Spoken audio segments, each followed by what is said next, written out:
बिस्मिल्लाहिर्रहमानिर्रहीम। तमाम तारीफ़ें अल्लाह के लिए, दरूद व सलाम मोहम्मद आले मोहम्मद के लिए। अल्लाहुम्मा सल्ली अला मोहम्मद व आले मोहम्मद। आज 13 मुहर्रमुल हराम है और मैं हूँ इस वक्त ठोकर न्याज़ बेग के इलाक़े में, और ये है इमाम बारगाह ओनो मोहम्मद। आज ठोकर न्याज़ बेग में यहाँ पे जो 72 ताबूत तैयार किए गए हैं शहदाए करबला के, उनकी बरामदगी होगी। और वो इमाम बारगाह हम शक्ल पैगंबर है जहाँ से वो निकाले जाएंगे, उनकी बरामदगी होगी ताबूत की। और वहाँ पे जाके तो वो मैं आपको सारा दिखाऊंगी। वो ताबूत वहाँ पर रखे हुए हैं और बच्चों की ख़ास तौर पर ड्यूटी होती है उन ताबूतों के साथ, और तैयार भी जो है वो बच्चे कर रहे होते हैं, तो वो सारा मैं आपको वहाँ जाके दिखाऊंगी। इस वक्त ये ओनो मोहम्मद जो इमाम बारगाह है, इसका एक ओवरव्यू ले लेते हैं। यहाँ पर जो ज़री पड़ी हुई हैं और उनकी इस एक दफ़ा मैं आपको चाहती हूँ कि मैं ज़ियारत करवा दूँ जी। मैं शायद इसके बारे में तो मैं बात भी नहीं कर पाऊँगी। मैं जैसे ही मैं कुछ भी इस बारे में सोचूंगी या बोलूँगी तो शायद मेरे मुंह से अल्फाज ही निकल पाएंगे। ये हज़रत शहज़ादा कासिम की टुकड़ों की गठड़ी बनाई गई थी करबला में, उनको टुकड़े टुकड़े कर दिया गया था और घोड़ों ने उनकी लाशों को पामाल कर दिया था। और उनका जो, मैं शायद बोल भी नहीं सकती वो अल्फाज जिस तरह वो मसाइब में बयान किए जाते। और भी यहाँ पर बहुत सारे ताज़िए पड़े हुए हैं ज़ियारत के लिए, यहाँ पर लोग आते हैं। ये इमाम बारगाह काफ़ी बड़ा है और यहाँ पर नीचे का ये जो अहाता है इमाम बारगाह का, यहाँ पर वो सारे 72 ताबूत रखे जाते हैं। और बहुत ही, जिसे कहते हैं ना, रीझ के साथ, मोहब्बत के साथ, बहुत ही प्यार के साथ ये सारे ताबूत तैयार किए जाते हैं, सजाए जाते हैं, इस याद में कि जो 72 शहदाए करबला थे उनको कफन नहीं मिला था, उनके जनाजे नहीं हुए थे और बीबियों को रस्सियों में बांध के ले जाया गया था शाम। वो मजबूरन उनको जाना पड़ा था और वो बेकफन बेसर के लाशों की याद में ये 72 ताबूत जो है वो निकाले जाते हैं। और इसकी एक सिग्निफिकेंस है, ये एक सिंबल है उस याद को ताज़ा रखने का, ताकि लोग भूलें ना। और ये हर साल होता है। मुझसे गलती इस बार ये हुई कि मैं जब अपने पिछले व्लॉग सीरीज़ करी थी तो मैं उसमें बता नहीं सकी आप लोगों को। मैंने लास्ट ईयर भी ये व्लॉग अपलोड किया था और इस साल भी कर रही हूँ, ताकि आप लोग देख सकें और नेक्स्ट ईयर से अगर कोई ज्वाइन करना चाहता है तो वो यहाँ पर आ सके और ज़ियारत कर सके। इमाम बारगाह ओनो मोहम्मद के जो बानी हैं उनकी तस्वीर यहाँ पे लगी है और उनका नाम लिखा है बानी इमाम बारगाह ओनो मोहम्मद हाजी राय मोहम्मद शरीफ मरहूम, और उनकी कब्र भी इसी इमाम बारगाह में है। ये है उनकी कब्र।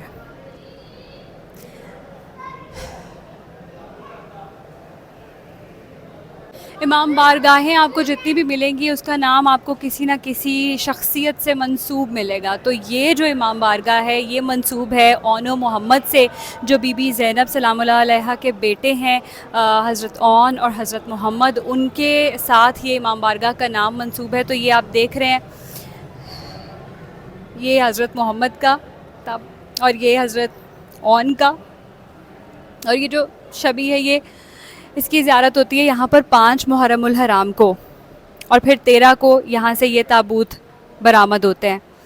5 मुहर्रमुल हराम को ही आपको याद होगा, मैंने आपको 5 मुहर्रम वाले व्लॉग में दिखाया भी था कि काफ़िले जाते हैं बीबी पाक दामन सलाम करने के लिए, तो वो यहीं से ज़ियारत करने के बाद बीबी पाक दामन की तरफ रवाना होता है।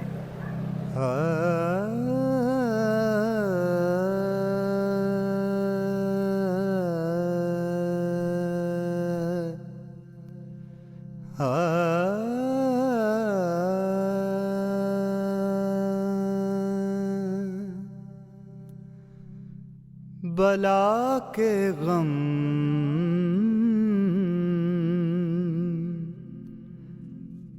उठाए जा रहे हैं,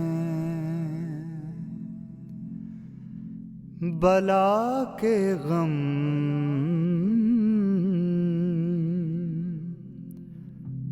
उठाए जा रहे हैं। जफा के तीर खाए जा रहे हैं,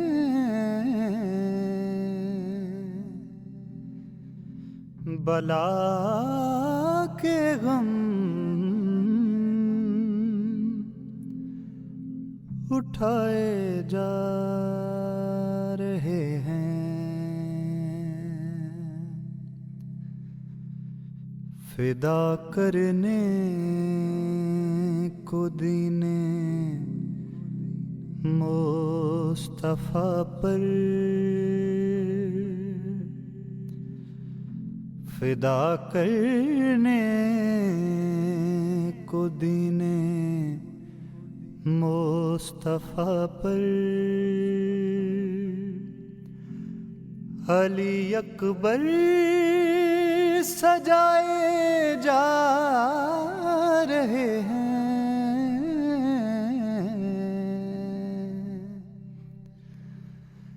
बला के गम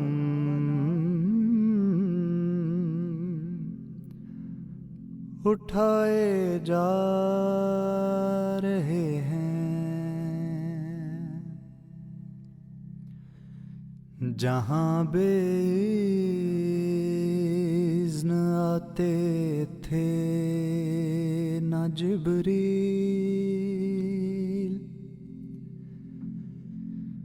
जहाँ हम लोग ये ना 11 मुहर्रम को तैयार करते हैं। उसमें मेरे कज़न होते हैं जिसका नाम है नक्की, और मेरे भाई भी हैं जिसका नाम है अलीबास। अलीबास है और नक्की है और तक्की भी है, तक्की है और रज़ा भी है, जैन भी है और रज़ा और जैन है, मोहसिन भी है और मेरा कज़न है अरहम, वो भी है इसमें। और हम लोग इसे तकरीबन हम 11 मुहर्रम को इसे तैयार करना शुरू होते हैं। एक दिन हमने इसे कैमरा साफ़ किया था, सही उतारा भी था, साफ भी किया था। उसके बाद हमने इसको कपड़ा डाला इसके ऊपर, फिर हमने इसकी रात को प्लेटें लगाई थी, फिर हम सुबह ना इसको फिर लेके आए थे, अमामे भी लगाए थे हमने इसकी, और अब इधर आए हैं। और ये 18 मुहर्रम तक इधर पड़े रहते हैं, वहाँ बारगाह मोहम्मद है। हम लोग इसको 11 मुहर्रम को इसको तैयार करना शुरू कर देते हैं। इसमें हम लोग कुछ होते हैं 3-4 बच्चे होते हैं जो ऐसे तैयार करना शुरू कर देते हैं। आते थे न जिब्रील, वो काशाने। अभी आपको इमाम बारगाह हम शक्ल पैगंबर से मैंने वो दिखाया, जिस तरह से ताबूत वहाँ पर रखे हुए थे। अभी मजलिस चल रही है, मजलिस ख़त्म होगी, उसके बाद फिर बरामदगी होगी। बच्चे आपने देखा था किस तरह से बैठे हुए थे, हर ताबूत के पास एक एक दो दो बच्चे बैठे हुए हैं। ये बड़ी इसकी सिग्निफ़िकेंस है कि बचपन से बच्चों को इदराक होता है, पता लगता है कि ये क्यों किया जा रहा है, इसकी इम्पोर्टेंस क्या है।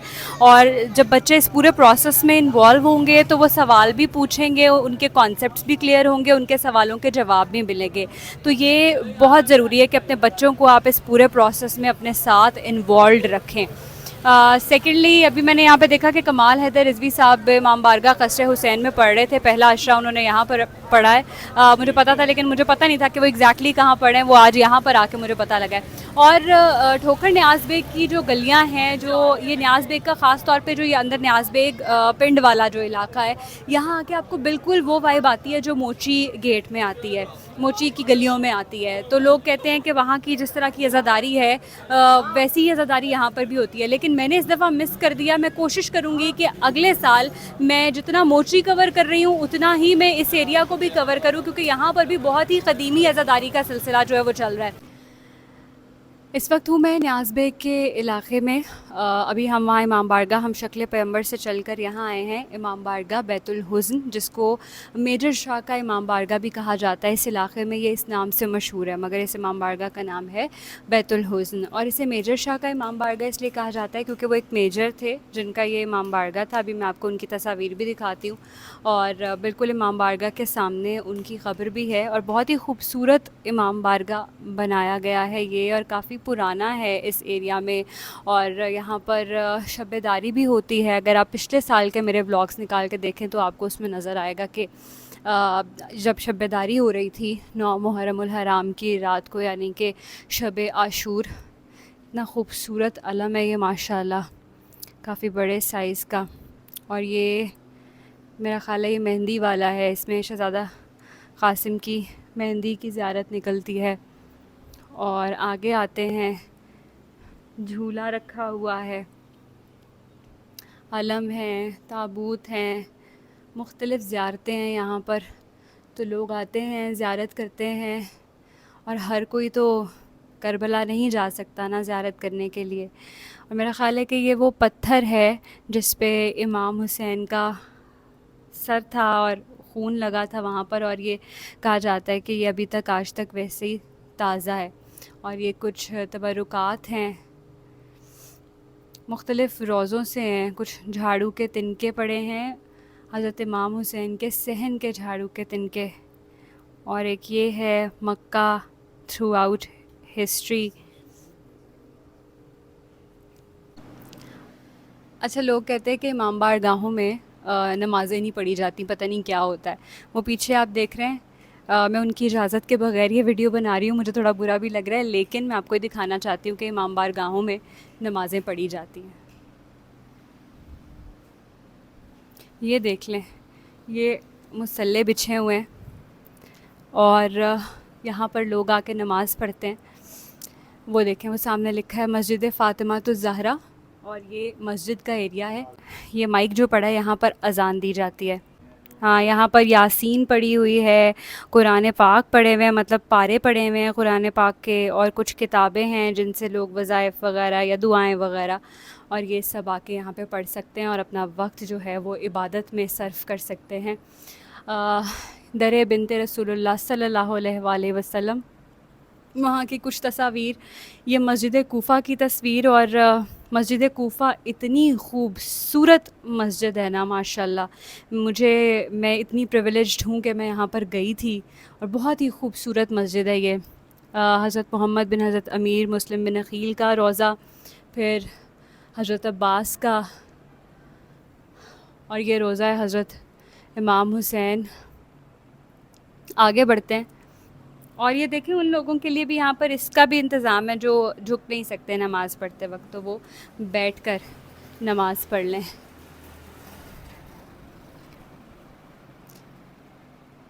ये सारी तस्वीर आई गेस ये जो इमाम बारगाह के मुतवल्ली हैं उनकी फ़ैमिली की है।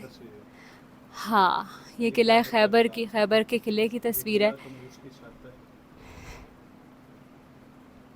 आगे चलो।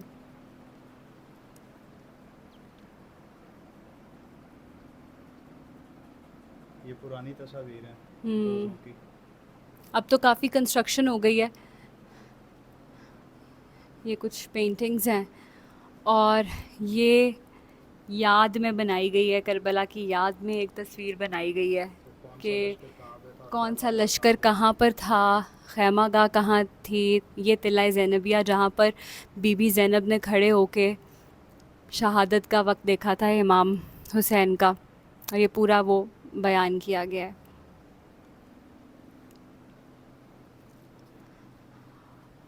और ये हैं मेजर अशरफ अली शाह रिजवी, जिनका ये इमाम बारगाह है। और एक ये तस्वीर है यहाँ पर लगी हुई जो गाज़ी अब्बास अलमदार के रोज़े के बाहर, और कहा जाता है कि इन्होंने वहाँ पर जाके बड़े शान शौकत से सलाम किया था, आर्मी के तरीके से सलाम किया था, जैसे वो तोपों के साथ सलामी दी जाती है उस तरह से इन्होंने वहाँ जाकर सलाम किया था।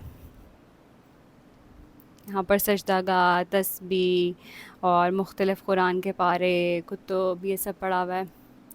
और ये हैं जी कदम मुबारक इमाम रज़ा अलैहिस्सलाम, उसकी एक फ़ोटो है। और ये एक बड़ी इंटरेस्टिंग चीज़ मुझे यहाँ नज़र आई है कि एक फ़ेमस इटालियन पेंटर था, और उसने ये कहा कि मैंने करबला का बैटल अपने ख्वाब में देखा है, तो मैं बहुत इन्फ्लुएंस्ड हुआ हूँ, तो अब मैं उसको बनाऊँगा, उसे ड्रॉ करूँगा। और 8 माह लगे उसको कंप्लीट होने में, और इवेंचुअली वो कन्वर्ट हो गया, उसने इस्लाम कबूल कर लिया इमाम हुसैन के रोज़े पे।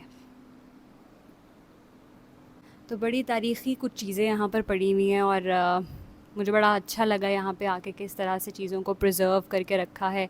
इमाम बारगाह सिर्फ़ इसलिए नहीं होनी चाहिए कि वहाँ पे मजलिस हो जाए, वहाँ पे नमाज़ हो जाए, वहाँ की कोई हिस्टोरिकल सिग्निफ़िकेंस होनी चाहिए। इस तरह हर चीज़, क्योंकि हर कोई नहीं जा सकता है ज़ियारत के लिए, जिसे बुलावा आ जाए वो जा सकता है, लेकिन हर कोई नहीं जा सकता, तो उसके लिए कोई ऐसी जगह होनी चाहिए जहाँ पर वो जाके सारी ज़ियारतें कर सके, उनके बारे में सारी मालूमात हासिल कर सके। और अभी तो इमाम बारगाह खाली है ना, क्योंकि अभी काफ़ी सारी मजालिस वगैरह चल रही हैं। तो ये वाला जो एरिया है ये मर्दों का एरिया है, और वो वाला जो एरिया है वो ख़ास तौर पर ख़वातीन का एरिया है।